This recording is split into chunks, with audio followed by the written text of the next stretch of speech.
Rahimallahu mra'atan, Allah merahmati seorang perempuan, aiqazat zaujaha, yang membangunkan suaminya. Fa in aba, kalau suaminya itu tak mau bangun, nadaha wajhahu, maka dipercikkannya air ke wajah lakinya itu. Jadi kalau laki itu, jadi nanti balik dari sini ibu beli pistol air atau semprot bunga anggrek. Bukan, ini kadang ada yang salah menerjemahkan hadis nih, nadaha wajahahu, siramkanlah ke wajahnya. Bukan siramkan, nadaha itu artinya percikkan. Bang, wake up my darling. Itu kalau nikahnya bulan Sya'ban kemarin. Tapi kalau udah anak 3, yang satu pula semester 5, nah, bangun bang, bangun nunggu imsak dah.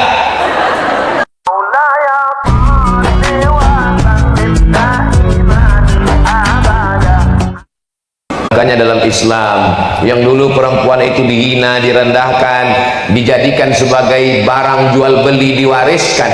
Begitu Islam datang, perempuan tak boleh dijual belikan, perempuan tak boleh diwariskan, malah perempuan mendapat harta warisan. Ini ibu-ibu ini dapat harta warisan semua, cuman syaratnya bapak tuh meninggal. Tapi Pak Ustadz nggak sama bagiannya. Walakum nisfu ma taraka azwajukum illam yakul lagunna walad. Laki-laki dapat setengah harta, 50% kalau tak ada anak. Fa in kana lahunna waladun falakumur rubu'u. Kalau ada anak, laki-laki dapat 1/4. Walahunna rubu'u illam yakul lakum walad. Perempuan istri dapat 1/4 kalau ada anak. Kalau tak ada anak, fa in kana lakum waladun falahunna sumunu. Tapi kalau ada anak, perempuan 1/8. Tuh buktinya kami dapat sedikit Pak Ustaz. Laki-laki dapat banyak itu bukan kemuliaan. Laki-laki dapat banyak karena tanggung jawab laki-laki lebih besar. Yang menikahkan anak, walinya laki-laki apa perempuan? Laki-laki jadi wali. Yang menanggung belanja nafkah, laki-laki. Yang mengasih mahar, laki-laki. Jadi kalau Islam melebihkan laki-laki, bukan melecehkan perempuan, tapi karena tanggung jawab di pundak laki-laki lebih besar. Sekarang banyak laki-laki yang tak sanggup memikul tanggung jawab, tak sanggup jadi laki-laki, itulah mereka melambai macam perempuan. Dilaknat Allah. La'anallahul mutasyabbihin minar rijal bin nisa. Allah melaknat laki-laki yang menyerupai perempuan. Dulu ada laki-laki berinai laki-laki dibawa ke Nabi. Tanya Nabi, kok laki-laki kenapa berinai? Lalu diasingkan. Kalau dulu waktu ada COVID kan diasingkan, orang kena COVID kan, apa namanya, diisolasi. Nah ini orang yang begini ini diisolasi, tempat isolasi COVID kemarin. Tak boleh dia bercampur dengan laki-laki normal. Kenapa? Karena barang busuk mempengaruhi barang yang bagus. Ini ada jeruk 1 busuk, ada jeruk 9 bagus, dibuat dalam satu tempat. Yang jeruk busuk ini jadi bagus atau jeruk sehat ini jadi busuk? Jeruk yang sehat nih jadi. Kenapa? Karena jeruk makan jeruk. Maka orang yang sakit ini mesti diisolasi. Nama tempat isolasinya namanya Naqi. Nama pemakaman tempat jenazah di samping Masjid Nabawi namanya Baqi. Beda titik aja, titik bawah Baqi, titik atas Naqi. Tempat kuburan orang meninggal di Madinah Baqi. Tempat isolasi laki-laki melambai Naqi. Nah ingat tuh, jangan salah nanti balik dari sini ceramah, bang, laki-laki yang melambai itu ditanam di Baqi. Ada tempat khusus. Kalau hanya sekedar melambai dia pakai aksesoris perempuan, diasingkan sampai sehat. Tapi kalau sudah melakukan perbuatan seksual, sudah sampai pada action, hukumannya keras. Man wajadtumuhu ya'malu amala qaumi Lut. Kalau tertangkap melakukan perbuatan umat Nabi Lut, faqtulul fa'il wal maf'ul, dua-duanya dihukum mati. Mudah-mudahan Allah menyelamatkan dari musibah akhir zaman ini yang disupport oleh dunia internasional. produk-produk mensupport itu, penerbangan mensupport itu, pesawat dicatnya dengan warna itu, mau mendarat di Qatar. Alhamdulillah pemerintahan Qatar melarang, tak boleh mendarat. Akhirnya airport lain menerima. Ibu tonton berita itu? Yang tak nonton nanti saya share. Begitulah akhir zaman nih. Dulu anak laki-laki takut berkawan sama anak perempuan. Takut saya Pak Ustaz, anak saya ini dekat sama anak laki-laki. Sekarang sesama anak laki-laki pun kita takut. Mudah-mudahan Allah menjaga anak-anak kita semua insyaallah. Ini tentang laki-laki dan perempuan. Adapun adab, adab itu sudah jadi bahasa Indonesia. Memanglah kau tak beradab. Adab, sopan santun, tata krama, budi bahasa, etika, moral. Etika, moral, bahasa Inggris. Bahasa Inggrisnya etik. Bahasa Inggrisnya Islamic morality, moral. Sedangkan bahasa Arabnya adalah akhlakul karimah. Adab diambil dari kata makdubatun. Makdubatun artinya jamuan makan. Kenapa adab itu disebut jamuan makan? Karena biasanya kita kalau ngajak orang makan pasti beradab. Pak Ustaz, nanti kami mau undang Ustaz untuk makan di rumah, silakan makan. Kan beradab, lemah lembut. Mana ada orang makan. Mana mau kita makan? Oh, begitu balik kita langsung. Memang tadi nampak saya enak makan itu, tapi karena cara nyuruhnya gitu pulang saya langsung. Kalian silakan. Yang tak tahu malu silakan makan. Yang malu-malu anjing, tak tahu malu anjing. Harus balik kita lagi. Jadi makna adab itu diambil dari bahasa Arab. Ma'dubatun artinya sopan santun, tata krama, mengundang makan. Ada di tengahnya itu sambal, ada ikan gulai, ada sotong, ada cumi, ada manisan, ada dessert, ada kolang kaling, ada macam semua.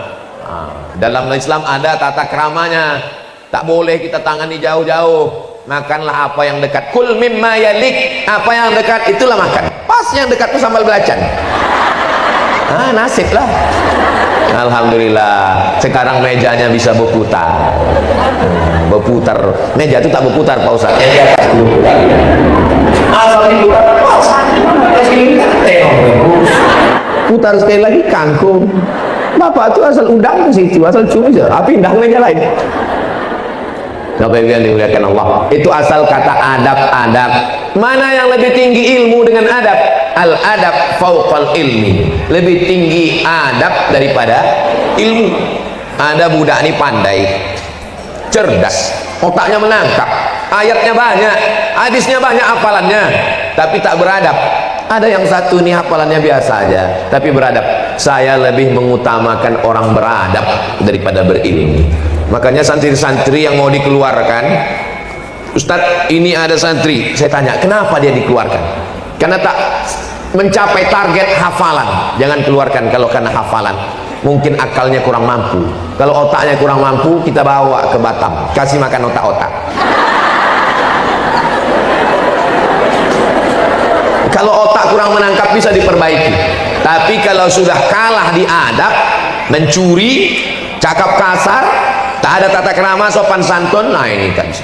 Tak ada tawar menawar, tapi tetap ada SP1 surat peringatan, SP2, SP3 kelas khusus, tak juga mempan, apa boleh buat. Kalau diteruskan dia nanti bisa merusak buah-buah yang bagus, buah kotor nih mesti. Kalau sakit kaki orangnya tak dibunuh, tapi diamputasi. Yang buruk itu aja dipotong. Khusma soba da'ma kadar, ambil yang jernih, buang yang keruh. Nah ini adab-adab mau kita kaji lebih sempit lagi. Adab ini tak beretika. Ini etika itu dibuat manusia dan dia untuk waktu tertentu, untuk komunitas tertentu. Sedangkan adab itu umum dan dia datang dari Allah Subhanahu wa ta'ala. Adab di Batam, adab di Mesir, adab di mana-mana sama. Kalau etika untuk komunitas tertentu, untuk waktu tertentu. Contohnya waktu saya naik pesawat kemarin, itu ada orang sangat beretika di pesawat. Silakan datang, kursinya nomor berapa, silakan duduk, itu seatbeltnya belum dipasang. Bapak mau minum apa? Mau minum teh manis apa teh kelar apa teh pahit? Mau teh manis, teh pucuk, teh daun apa teh dahar? Mau teh pucuk, mau dipoci apa biar airnya panas atau suam-suam kufu atau hangat-hangat, sehangat hati aku ke kamu. Mati lagi. Di pesawat tuh dia sangat ramah, sangat baik. Begitu pesawat mendarat di Hang Nadim Airport, turun ke bawah berjumpa, hidungnya pun tak menyaut. Itu namanya etika, bukan adab. Karena memang begitu diterapkan oleh maskapai penerbangannya. Selama di atas itu memang dia mesti begitulah adab dia. Roknya mesti koyak. Memang udah begitu diatur. Ustaz kok tahu? Saya udah menunduk. Saya udah berusaha menunduk. Saya ini kan ustaz. Saya udah menunduk, berusaha didekatinya pula. Pas berdiri di depan saya. Apakah Bapak Ibu bersedia untuk mengatakan iya? Katanya. Astagfirullahaladzim. Paksa saya bilang iya. Apakah yang duduk di sini bersedia untuk mengatakan iya? Iya, kata saya. Saya tak tahu apa maksud iya. Bapak dan Ibu ini sedang berada di kursi yang paling berbahaya, kursi emergensi. Kalau nanti terjadi sesuatu, maukah membantu saya membuka pintu ini? Katanya. Kenapa lah saya diletakkan di kursi ini? Rupanya kursi emergensi tempat saya. Kalau terjadi musibah, akulah mati duluan. Matilah duluan sama bidadari tadi. Apa namanya? Oh, pramuga itu. Saya tahu, cuma ngetes ibu-ibunya. Jadi itu bukan adab, itu namanya etika. Ada namanya kode etik jurnalistik, tak boleh menyebut nama orang pakai inisial. Ada namanya kode etik penerbangan di pesawat, itu bukan adab. Sedangkan adab yang kita bahas ini adalah adab menyeluruh, mau di airport, mau di pesawat, mau di rumah.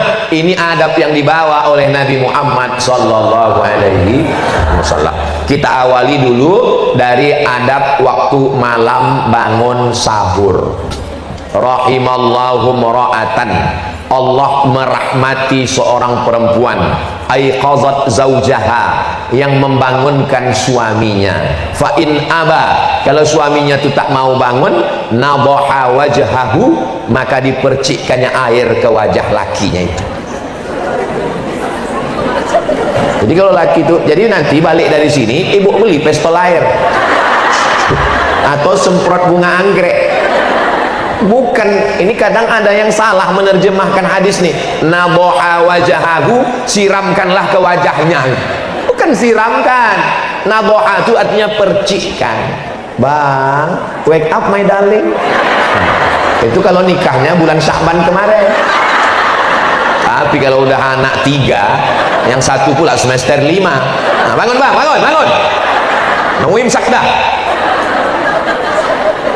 Tapi hadis ini dipotong Ustadz Somad supaya sesuai judul. Pangkal hadisnya itu rahimallahu mara'an aiqadha zaujahu. Beruntunglah orang mendapat rahmat Allah karena suami itu duluan membangunkan istrinya. Jadi aslinya suami itu duluan membangunkan istrinya. Tapi kalau tidak, ibu membangunkan suami, dapat pahala yang sama. Itulah untungnya kalau suaminya sama ngaji, sama ustadznya. Kalau tak sama, nanti begitu dibangunkan, surga kau untuk kau, urus saja surga kau, urus urusan. Aku mau masuk neraka mau apa, bukan urusan kau. Surga kau di sini letaknya. Ini penting. Nah, walaupun bapak itu tak datang, tapi saya yakin dia sedang menonton streaming ini. Mungkin dia sedang sibuk, nanti pulang dia akan bisa menonton ulangnya di channel Ustadz Abdul Somad Official. Subscribe, like, share, and comment. Jadi adab seorang istri membangunkan suaminya, sampai kalau dia susah bangunnya. Ada model laki-laki itu susah bangun, payah membedakan antara tidur sama sakaratul maut.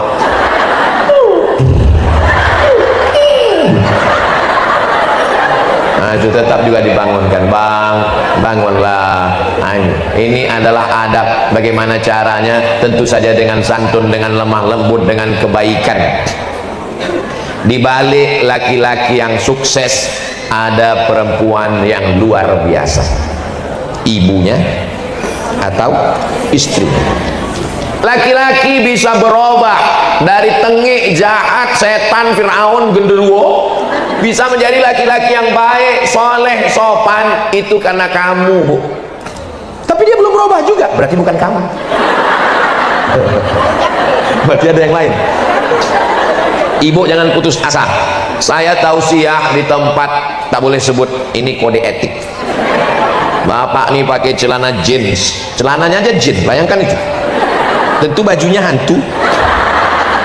Saya ini orangnya jahat Pak Ustadz, saya ini preman tengik, tak peduli sama Ustadz, tak peduli sama ceramah, saya tak mau tahu itu dengan agama, yang penting saya dapat duit, yang penting saya senang. Dalam hati saya, ini pasti taubatnya karena tausiah saya. Nah, saya udah tahu endingnya nanti gara-gara ceramah Ustadz lah. Terus gimana ceritanya Bapak taubat? Istri saya Pak Ustadz. Oh, bukan aku. Istri saya. Istri Bapak ustazah? Enggak Pak Ustadz, dia perempuan biasa, ibu rumah tangga. Jadi gimana dia buat Bapak tobat? Pas mau tidur malam dibilangnya cuman 5 kata aja Pak Ustaz, nanti kalau abang mati gimana? Terngiang di telinga saya Pak Ustaz sampai tengah malam, kalau abang mati gimana? Itulah yang menyebabkan saya tobat Pak Ustaz.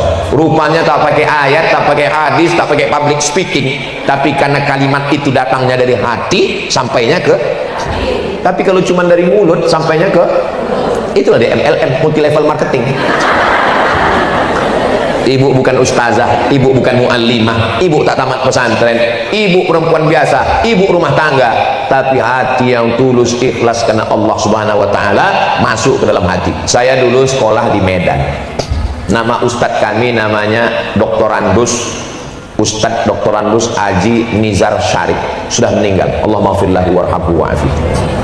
Dia bercerita tentang bagaimana hebatnya perempuan solihah di Madrasah Muallimin Al-Wasliyah Jalan Sisingamangaraja, Simpang Marendang. Saya di situ belajar dari tahun 90 sampai 95. Ada seorang laki-laki, dia mau membunuh bininya.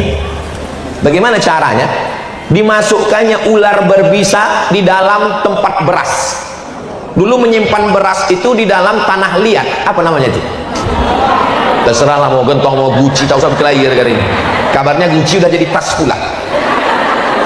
Dimasukkannya ular berbisa ke dalam supaya waktu bininya nanti mengambil beras dipatok ular tuh mati, selesai masalah kan? Kan ini masalah nih kata dia. Jadi diletakkannya lah ular berbisa di dalam guci tempat beras tadi. Istrinya ini taat betul sama suaminya. Kata suaminya, kau apapun yang kau lakukan ucapkan bismillah. Dia asal memacak bismillah, mau menggulai bismillah, taat betul bismillah. Termasuklah waktu mau mengambil beras tadi, apa kata dia? Bismillah. Pas mau mengambil beras terkejut dia, kenapa? Apa namanya? Hah? Ini kaleng susu mau mengambil ini, kenapa pula beras ini besar berat, dipegangnya berubah ular berbisa itu jadi emas. Karena, tapi jangan nanti pas baru balik gini-gini. Ini kenapa? Kata Ustaz tadi berubah, ini kenapa tak berubah? Saking patuhnya dia berubah jadi emas, terkejut dia. Bang, kata abang kan bismillah, apa bismillah ya? Kenapa ada pula emas, ular emas di dalam? Baru tahu suaminya, rupanya istri ini lebih solehah dari dia, tak jadi mati. Tobat laki-laki setan tadi. Gara-gara istri solehah. Adalah perempuan manapun yang 12 malam, assalamualaikum Ustaz Somad, waalaikumsalam, menangis. Saya bilang salah sambung. Ini memang saya nelpon Pak Ustadz. Ada apa Bu? Suami saya di ruang tamu Pak Ustadz, mohon maaf, beribu maaf, tak layak saya cakapkan. Suami saya di ruang tamu sama WTS Pak Ustadz. Ibu di mana? Saya di kamar di atas sajadah sholat tahajud. Kenapa tak dilemparkan dia pakai periuk belanga biar dia keluar? Kata suami saya, sorga di bawah tapak kaki dia Pak Ustadz. Ini pembodohan. Kalau ada laki model begini, keluarkan semua yang dari dapur itu ke ruang tamu. Batu gilingan itu yang pertama. Yang dimaksud taat sama suami itu kalau suaminya taat kepada Allah dan kepada Rasulullah. Itu maksudnya taat kepada suami. Innama huwa jannatuki wa naruki. Suamimu itu bisa jadi surgamu, suami itu bisa jadi nerakamu. Kalau kau taat maka kau masuk surga, kalau kau lawan masuk neraka. Suami yang bagaimana? Bukan yang macam kau nih bang. Suami yang taat kepada Allah, yang membawa keluarga ini kepada surga. Baiti dan ini adab yang pertama, membangunkan malam. Mudah-mudahan, saya orangnya tak mendikte. Ibu pernah dibangunkan malam? Ibu pernah diajak tahajud? Saya tak mendikte. Saya bukan ustadz yang menjatuhkan harkat martabat marwah orang di depan orang banyak. Saya tak pernah merasa menceramahi ibu-ibu. Saya hanya merasa sedang pulang ke rumah bercerita dengan emak saya, dengan makcik saya, dengan kakak saya, dengan saudari saya. Manasik umroh haji pun begitu. Saya sedang memanasik makcik saya dengan mak saya. Makanya saya tak pernah menyampaikan usolli fardhu zuhri rakaataini qasran majmu'an ilaihil asri jam'an taqdiman ma'muman 2 meter usollinya. Jadi cuma nih mat, kami mau pergi umrah, niatnya pendek aja makcik, aku sembahyang zuhur 2 rakaat jamak qasar jamak takdim jadi makmum. Tak ada yang lebih pendek dari itu lagi. Pokoknya sembahyang aja dah. Saya tak mau mendikte siapa di antara ibu yang pernah dibangunkan istrinya sejak menikah. Tahu, masa lalu apa boleh buat. Tapi untuk Ramadan ini, hai bapak-bapak di rumah, mudah-mudahan kalian termasuk yang membangunkan istrinya untuk bangun malam. Amin. Beruntungnya anak kita bang, terdengar jam 2 malam. Bismillahirrahmanirrahim. Ar-Rahman. Siapa tuh bang? Kenapa masjid udah hidup jam 2 malam? Cepat betul ini. Menantu kita sholat tahajud di sebelah. Oh, so sweet. Beruntungnya anak kita. Kita udah nikah 30 tahun, maghrib pun tak pernah berjamaah. Nah ini. Jadi yang lalu-lalu belum bagi berubah, mudah-mudahan Ramadan ini ada perubahan. Amin. Kalau ibu dibangunkannya bersyukurlah bu. Kalau ibu tak dibangunkannya, ibu membangunkan dia dengan adab-adabnya. Bangun ya bang. Tak juga bangun. Bangun bang, belum terlagi azan. Tak juga bangun bang, malaikat maut udah dekat. Tak juga bangun, bisikkan ke telinganya sebelah kanan. La ilaha illallah. Apanya kau? Itu kan untuk orang sakaratul maut. Sangka bang udah mau mati. Sahur, mana lebih dulu tahajud atau makan sahur Pak Ustadz? Dianjurkan untuk mengakhirkan sahur dan menyegerakan berbuka. Maksud mengakhirkan sahur itu sebelum azan subuh, bukan jam 6 pagi. 6 pagi, kok kenapa jam 6 pagi? Dianjurkan mengakhirkan sahur. Kulu, makanlah, washrabu, minumlah, hatta yatabayyana lakumul khaytul abyadu minal khaytil aswadi minal fajar, sampai fajar terbit, maksudnya azan subuh. Jadi kalau azan subuh di Batam jam 5 kurang 15, imsak 10 menit sebelum itu 5 kurang 25, maka sebelum itu bersahur. Jadi bangun malam itu apa dulu? Sholat sunat wudhu. Kenapa sholat sunat wudhu? Karena Nabi memanggil Bilal, kedengar suara selop sendalmu di surga. Apa amal kau Bilal? Aku tak pernah meninggalkan 2 rakaat setelah usolli sunnatal wudu. Habis itu sholat sunat taubat, bukan tauco. Ini mentang-mentang mau puasa nih kuliner. Saya sudah dapat tadi WhatsApp. Dah siapa yang mengirim? Menu buka puasa 30 hari. Bagus apa tak bagus? Bagus. Ini kan santapan jasmani, tapi rohani ini jauh lebih penting. Karena dalam lagu bahasa bangsa Indonesia, bangunlah jiwanya, bangunlah perutnya. Bagaimana mau jiwa bangun kalau makan tak sehat? Lalu kemudian sholat sunat tahajud, ini adab-adab bagusnya berjamaah. Tapi suami saya Pak Ustadz suaranya tak bagus, dia kalau jadi imam sir. Tak usah ibu mengamuk gara-gara itu. Itulah beruntungnya ibu Susi. Itu suaminya kalau sholat tahajud tuh bersuara. Ini abang tak berbunyi. Kebetulan takdir ibu dapat imam silent. Allahu Akbar. Allahu Akbar. Asal berbunyi Allahu Akbarnya jadilah.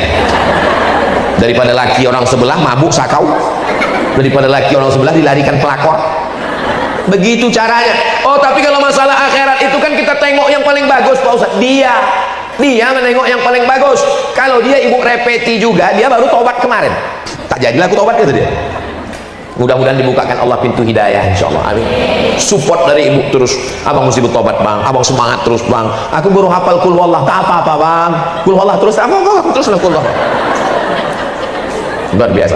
Nah, ini lalu kemudian kalau tadi sudah witir di masjid sholat tarawih, tak usah witir lagi. La witrani, tak boleh 2 kali witir dalam 1 malam. Selesai sholat, Pak Ustadz suamiku ini kan baru hijrah, Kalau aku jadi imam gimana? Tak bisa. Tak bisa. Walaupun hebat ibu qori'ah hafizah, tak bisa. Jangan pula bapak tuh, dek majulah, kita emansipasi. Nah, kau majulah sekali-sekali tak apa-apa. Tak. Biarpun kau baru Iqra 6 bang, majulah bang. Maju dia ke depan, latihan dia baca Al-Fatihah, disupport, diberikan motivasi. Bismillahirrahmanirrahim, alhamdulillahirabbil alamin, arrahmanirrahim, maliki yaumiddin, iyyaka na'budu wa iyyaka nasta'in, ihdinas siratal mustaqim, siratal ladzina an'amta 'alaihim ghairil maghdubi 'alaihim waladdallin. Amin. Yasin. Allahu akbar. Pendek kali itu bang. Lebih bagus membaca surat pendek selesai daripada surat panjang tak selesai. Begitu dalam mazhab Syafi'i. Itu dalil saya kalau jadi imam sama ustazah, dia kan hafal Quran, saya hafal juz 30. Wah, jadi kok ditanya kenapa ayatnya pendek, lebih bagus surat pendek selesai daripada ambil tengah tak selesai. Walaupun dia hafal Quran, yang imam tetap saya. Walaupun dalam kepala saya juz 30. Nah itu, ar-rijalu qawwamuna 'alan nisa. Lalu kemudian setelah sholat sunat masih ada waktu berzikir. Mungkin setelah sholat itu ibu sibuk pula memasak. Kalau kami tak berjamaah Pak Ustaz, afdal berjamaah. Kalau saya sholat duluan karena saya mau memasak, sekali-sekali tak apa-apa. Kalau bapak itu duluan, kaedahnya berjamaah lebih afdal. Tidak berjamaah tetap melaksanakan sunnah. Menunggu berzikir. Apa zikir yang paling afdal? Afdalu dzikri fa'lam annahu la ilaha illallah. Kalau ibu bisa menengok Quran, tengok Quran. Sedang memasak mana bisa nengok Quran Pak Ustaz? Salawat. Allahumma sholli ala sayyidina Muhammad wa ala ali sayyidina Muhammad. Allahumma sholli ala sayyidina Muhammad. Di dapur boleh berselawat, di WC yang tak boleh berselawat. Membaca doanya pun sebelum masuk lagi kaki kiri. Allahumma inni a'udzubika minal khubuthi wal khaba'ith. Kenapa enak masakan kau ini mah? Apalagi kalau bukan karena solawat, apalagi kalau bukan karena zikir dan doa. Wa idza quri'al qur'anu fastami'u lahu wa ansitu la'allakum turhamun. Dibacakan Quran turunlah rahmat Allah. Maka yang paling sedang itu jam 3 bangun, sempat bersih, mandi, sholat sunat wudhu, sholat sunat taubat, sholat sunat tahajud, sholat sunat hajat, memasak, habis itu makan, menunggu azan subuh agak setengah jam, tempat berzikir, istighfar. Wabil asharihum yastaghfirun. Di waktu sahur yang paling bagus beristighfar. Berapa kali Pak Ustaz? Belilah tasbih. Ustaz kan saya tengok tak ada buat tasbih. Ini ada tasbih. Tasbih. Cantik tasbih Ustaz, warna-warni. Dikasih orang. Kasih orang kemarin di Tanjung Pinang.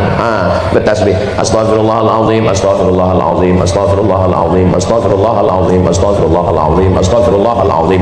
Tetap ada makharijul hurufnya. Jangan karena hanya mau mengejar 100 tak jelas ini. Macam dapat gorengan panas, tahu mendoan panas. Astagfirullah 100, habis astagfirullah selawat. Allahumma sholli ala sayyidina Muhammad wa ala ali sayyidina Muhammad. Allahumma sholli ala sayyidina Muhammad wa ala ali sayyidina Muhammad. Allahumma sholli ala sayyidina Muhammad wa ala ali sayyidina Muhammad. Habis itu afdalu dzikri fa'lam annahu la ilaha illallah, la ilaha illallah, la ilaha illallah, la ilaha illallah, la ilaha illallah. Tidak terlalu pelan.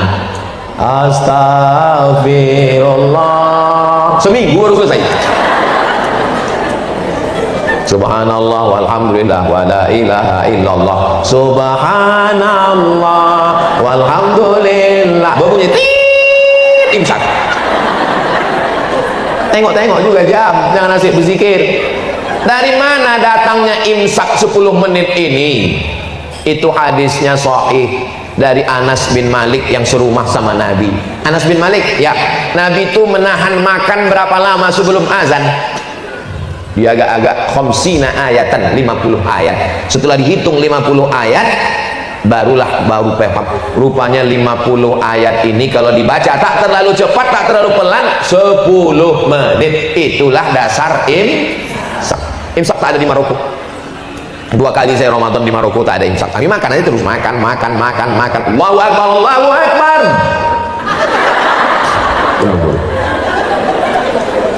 Assalamualaikum Ustaz. Waalaikumsalam. Kalau mulut kita berisi nasi, ya, terdengar azan gimana? Kata Ustaz tuh, selesaikan secepatnya.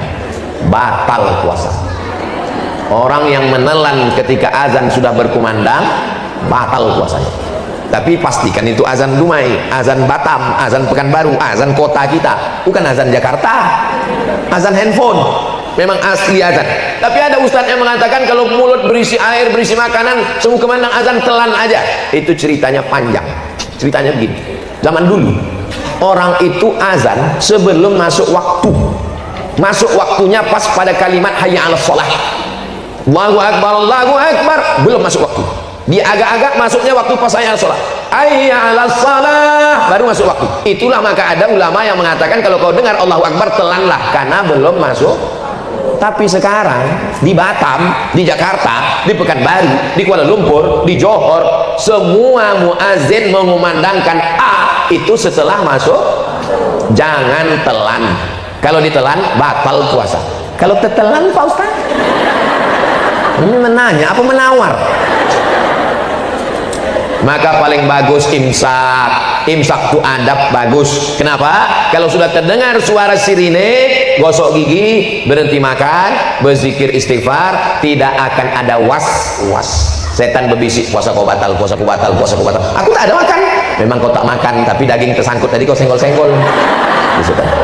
Puasa kau batal, puasa kau batal, puasa kau batal. Aku tak ada minum. Memang kau tak ada minum, tapi rasa jeruk tadi ada kau cicipi sedikit kan? Maka mazhab Syafi'i itu tingkat kehati-hatiannya tinggi, ihtiyat namanya. Maka gosok gigi bersih. Tapi kalau bangunnya pas suara sirine imsak, baru bangun, jangan sampai tak sahur. Pergi ke dapur, ambil makan daging semuanya, ayam, gonggong jangan lupa, masukkan sambal belacan, blender lah, ambil pipet 3. Nah itu sama kodin alim. Karena sirine itu bukan lampu merah, itu lampu kuning. Tapi tetap 5 menit, 7 menit, 3 menit sebelum azan bersih semua, supaya jangan ada syak. Karena setan masuknya dari pintu syak, ragu. Adab. Setelah itu kemana lagi? Ke masjid. Tapi kami perempuan Pak Ustaz, perempuan katanya lebih bagus sholat di dalam rumah, lebih masuk di dalam ruangan, lebih bagus di dalam kamar. Itu kalau terjadi fitnah. Adapun di Batam ini, kalau ibu ke masjid, ada tentara Israel menangkap. Kan tak ada. Kita mayoritas aman, terang benderang, suami ikut. Ada pula pengajian habis subuh, menunggu waktu terbit matahari, sholat sunat isyraq, maka ibu tetap ke masjid. Adab-adab masjid dijaga. Datanglah ustaz, kakak kelas saya di Mesir. Mat, kata dia, ya bang, patutlah perempuan ini tak boleh ke masjid. Kenapa gitu bang? Aku tadi dari masjid, terus tak ada orang, kosong, belum datang jamaah. Terus dari balik tirai itu hampir aku melompat, tuh dengarku suara, patutlah perempuan ini dilarang ke masjid. Saya bilang yang salah itu bukan masjidnya, itu kan orangnya tak beradab. Makanya perempuan ke masjid tetap jaga adab-adab syarat dan ketentuan jangan pakai parfum berlebih-lebihan sampai tercium imam, hilang ayatnya. Jangan pakai celana sempit. Ini banyak juga nih kadang anak-anak gadis nih ke masjid memang pakai telekung tapi pakai lijing. Banyak atuk-atuk masuk paret nengok itu. Jangan sampai bicara aib di situ. Asal udah sampai ke masjid, mencari besti. Mana besti? Sudah dekat. Assalamualaikum warahmatullahi wabarakatuh. Betul. Dia tak tahu CCTV. Hindari dekat orang yang terlalu akrab. Kalau ada dia sana awasin. Kenapa? Karena kalau sudah dekat orang akrab ini lupa dunia, seakan-akan dia berdua aja dalam masjid itu. Hindari pakai pakaian yang norak. Ada rasa kita berpakaian ini, dipakailah telekung yang bunga, semua ada bunga situ, macam karangan ucapan selamat nikah belakang, bunga mawar, bunga melati, bunga tai ayam, ada semua. Sampai orang yang di belakang mau menengok pun, di mana dia membelinya, berapalah harganya. Jangan berlebih-lebihan. Kul, makanlah, washrab, minumlah, walbas, berpakaianlah, min ghairi sarafin, jangan berlebih-lebihan, wala makhilatin, bukan untuk sombong-sombongan. Begitu pakaian dalam Islam. Tapi bukan berarti ibu-ibu yang udah pakai seragam nih lalu ini ustadz yang menyindir kami, enggak. Saya ustadz yang tak pandai sindir menyindir. Ibu yang punya sudah seragam bagus, yang belum lunas mudah-mudahan segera lunas. Lalu kemudian adab ke masjid dijaga. Macam mana membawa anak Pak Ustadz?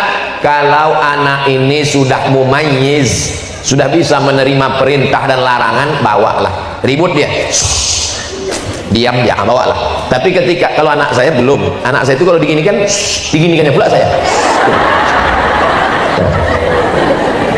Kalau di rumah aja lah. Tapi kalau ada yang menjaga, bawalah pojok, jangan terganggu orang sholat. Ini untuk menjaga kemaslahatan bersama. Tapi jangan semua anak-anak dilarang. Di Masjid Agung An-Nur Pekanbaru, waktu dulu saya tausiah, itu di belakang dibuatkan satu shop anak-anak. Penjaganya pakai jubah warna hijau, membawa rotan panjang. Pas saya selesai sholat, saya tengok, biok kujong. Pas saya dekat senyum, mau kau pukul anak? Enggak, nakut-nakuti aja. Nah, jadi berdua ada satu orang menjaga. Kalau tidak anak ini meribut semuanya, lari dia. Kebetulan ada pula jamaah itu udah tua, kacamatanya letaknya di bawah. Salah anak itu lewat, ay gitu. Ay gitu. Begitu salam, assalamualaikum warahmatullah. Tak sempat salam ke kiri, anak kau nih. Ini juga kita jaga adab-adab membawa anak ke masjid. Memang anak ini anak bapak, pakai bin bapak, tapi yang disalahkan orang. Nah, udah tahu ibu dah. Setelah itu pulang ke rumah. Kalau maghrib sekarang jam 6.15, tadi kami habis tausiah jam 6.15, sholat sunat isyraq 2 rakaat. Pulang ke rumah, jangan alaskan mau masuk kantor, mau kerja, takut macet dan lain sebagainya. Dalam hati lubuk hati kita tahu kita ini sedang mengada-ngada. Padahal balik ke rumah 6.30, masih sempat lagi bersiap-siap. Lalu kemudian berangkatlah suami. Kalau kebetulan ibu wanita karir, jaga adab-adab. La yakhluwanna rajulun ma'amra'atin illa ma'azi mahramin. Jangan sampai berdua-duaan di kantor dengan orang tak mahram. Tak apa-apa Pak Ustadz, udah macam abang saya, udah macam pakcik saya, udah macam kakak saya. Berawal dari macam, berakhir dengan macam-macam. Setan kan dibelenggu Pak Ustadz. Kata Syekh Muhammad Mutawalli Sya'rawi, makna setan dibelenggu, kejahatan itu datang dari dua. Yang pertama dari diri sendiri, yang kedua datang dari godaan setan. Jadi kalau bulan Ramadan ada orang jahat, setan udah dibelenggu, berarti dari kata setan, aku tak ada godaan gitu. Aku aja terikat ke setan. Banyak setan sekarang tak menggoda, pas mau digodanya kata kawannya, itu tak usah goda. Kenapa? Lebih parah pula dari kita lagi dari sana. Futihat abwabul jannah, pintu surga dibukakan. Wa ghulliqat abwabun nar, pintu neraka ditutupkan. Wa suffidat asyayatin, setan-setan dibelenggu. Riwayat lain wa ghulliqat wa suffidat wa sulsilat asyayatin, setan-setan dikerangkeng, diikat. Apa kata Imam Nawawi? Saking kuatnya iman orang yang berpuasa, airnya halal, makanannya halal, istrinya halal, tapi dia tak mau, maka kata setan, sepertinya aku terbelenggu, tak bisa menggoda. Itu makna lain dari setan dibelenggu. Jangan kita nanti katanya setan diikat. Ini kenapa banyak saya orang ini? Paham kita sudah. Ini adab yang diajarkan Nabi Muhammad SAW. Berapa lama kita jaga adab ini? Sahur jam 5 kurang 15, berbuka jam 6 lewat 15, berarti 13 jam setengah. Mata dijaga, mulut dijaga. Assalamualaikum, waalaikumsalam. Kabarnya anak sianu, laki sianu, bini sianu, tetangga sianu. Ingat ceramah Ustaz Somad terakhir di Batam kemarin, kata dia jaga ini adab mulut. Terus gimana ini? Nanti habis maghrib kita teruskan. Puasa ini bukan bulan menumpuk amal. Puasa ini bukan bulan menyiksa diri. Puasa ini adalah bulan melatih, membiasakan. Allah bisa karena telinga, dengarkanlah MP3 Al-Quran, speaker Quran, download. Tulis qori siapa kesenangan? Ustadz Muzammil Hasballah, Ustadz Darwin Hasibuan, Ustadz Ja'far Hasibuan, Kiai Haji Muammar ZA. Banyak qori-qori yang bisa didengar, sehingga yang masuk ke kepala kita, ke hati kita, ke pikiran kita adalah Al-Quran. Saya Pak Ustadz dengar Quran terus ingin beralih pula lagu religi. Cari lagu-lagu religi, solawat, salatullah, salamullah. Ini lagu lama Pak Ustadz, yang baru lah. Tak tahu pula saya lagu yang baru. Pokoknya yang religi bagus. Saya ini Pak Ustadz udah mabuk didengar dengan dunia nih. Ingat lagu mati. Mati. Orang kaya mati, orang miskin mati, emak-emak mati. Ustadz lama matinya. Itu pokoknya kalau lagu itu mengingatkan kita pada mati, memotivasi kita beramal soleh, mencegah kita perbuatan maksiat. Tapi kalau dia hanya melalaikan, wa minan nasi may yashri lahwal hadis, ada orang yang membeli apa yang dibelinya sia-sia. Sekarang terwujud membeli lagu yang tidak membawa, malah pintu setan masuk ke dalam hati itu melalui musik. Ibu, kalau udah mendengar musik sekali, itu nanti pas mau tidur malam, alam bawah sadar kita akan mengulang memori, terngiang-ngiang dia. Paham yang saya sampaikan ini kan? Ibu-ibu, bapak-bapak yang pernah mengalami ini, dengarkan satu lagu, dengarkan 2 kali, nanti pas malam atau pas sedang masak atau pas sedang nyetir atau pas bawa motor, terngiang dia telinga kita. Kenapa? Karena memorinya berputar di dalam. Kita mau yang berputar itu Al-Quran, solawat, nasyid. Mulut dijaga, mata dijaga, telinga dijaga, hati dijaga, kaki dijaga, tangan dijaga, aurat jangan sampai terbuka. Ini semua adalah adab. Menjadi perempuan Islam itu lebih berat Pak Ustadz. Jilbabnya mesti panjang, auratnya mesti tertutup, sopan santun tata krama. Husnu taba'ulil mar'ati li zawjiha, seorang istri yang menjaga kehormatan rumahnya, anaknya, dirinya, sama pahalanya dengan laki-laki yang berjihad fisabilillah. Laki-laki kalau mau mati jihad, dia mesti membawa kudanya, membawa baju besinya, membawa tombaknya, berdarah-darah. Perempuan cukup di rumah menjaga kehormatannya, anaknya, maka dia mendapatkan pahala jihad fisabilillah. Siap ibu menjaga kehormatan ini? Jangan ada dusta di antara kita. Waktu tak panjang lagi. Hari Senin, hari Selasa, hari Rabu. Senin, besok, Selasa, Rabu. Hari Rabu melihat anak bulan. Kalau Rabu sore muncul anak bulan, berarti Kamis puasa. Rabu sore tak nampak anak bulan, hari Kamis berarti 30 Sya'ban, berarti 1 Ramadannya hari Jumat. Jadi Ustadz, saya masih menunggu bulan. Judul lagunya biarkan bulan bicara. Kalau bulannya bulat, itu namanya badar. Tala'al badru alaina, badar. Tapi kalau bulannya tipis, itu namanya hilal. Jadi yang ditengok petang Rabu itu adalah hilal. Makanya kalau ada suami ibu yang namanya hilal, kalau bisa Rabu itu jangan keluar, karena dia sedang diintip-intip orang se-Indonesia ini mencari hilal. Lalu kemudian 30 menit menjelang azan maghrib berkumandang, jangan lagi keluar rumah. Lisaimi farhatani, orang yang berpuasa itu 2 kebahagiaannya. Yang pertama, farhatun inda fitrih, bahagia menjelang berbuka. Berbuka itu bahagianya bukan karena cendol, karena dessert, bukan. Berbahagia karena di situ waktu doa mustajab. Ini sekarang kalau udah jam 5.30, jam 6 sore, jalan-jalan macet. Saya tak tahu apakah itu di Pekanbaru aja atau sampai ke Batam begitu. Lebih parah. Makanya mestinya duduk di rumah. Oh, ibu sedang memasak, menyiapkan. Oke, ibu siapkan. Tapi bapak duduk di situ sama anak, buka Quran, mengaji, dapat agak 2 lembar, alhamdulillah. Habis subuh 2 lembar, habis zuhur 2 lembar, habis asar 2 lembar, habis maghrib 2 lembar, habis isya 2 lembar. Habis maghrib kan takut lambat nanti isya, sebelum berbuka tuh habiskan 2 lembar. Kau sini ngaji. Udah juz berapa? 3 ya. Juz 3 masih kecil, dah juz 3. Iqra 3 ya. Itu. Kalau Iqra ayah bisa, kalau ngaji ini mak kau nanti. Ini duduk bersama, waktu yang mustajab maghrib. Ini sekarang banyak orang demi berbuka bersama sampai tak sholat. Apa ini? Ini perbuatan tidak diridhoi Allah SWT. Bukber, alumni SD, alumni SMP, alumni SMA, sampai persatuan paguyuban, persatuan tetangga, 10 hari tak sholat maghrib gara-gara berbuka bersama. bukan ajaran, bukan adab Islam. Tak datang dari mana ini? Sampai di situ ketawa cekikikan, ketemu teman SD. Kau dulu yang iya, kita kan laki kau mana? Itu yang kurus keri itu. Ganteng abang lagi. Ini kan sedang puasa. Tak ingat dia ini sedang menjaga adab-adab. Kalau dengan datang itu tersambung silaturahim, sunnah. Tapi kalau dengan datang malah timbul dosa ghibah namimah, maka kaedahnya darul mafasid muqaddam ala jalbil masalih. Mengambil manfaat sunnah, menolak mudarat wajib. Menolak mudarat lebih diutamakan daripada mengambil manfaat. Kok kenapa keluar dari grup? Daripada aku hanyut di grup itu bagus aku keluar. Kok kenapa tak datang buka bersama kemarin? Buka bersama tempatnya di restoran, tempat sholat tak ada, jauh dari masjid.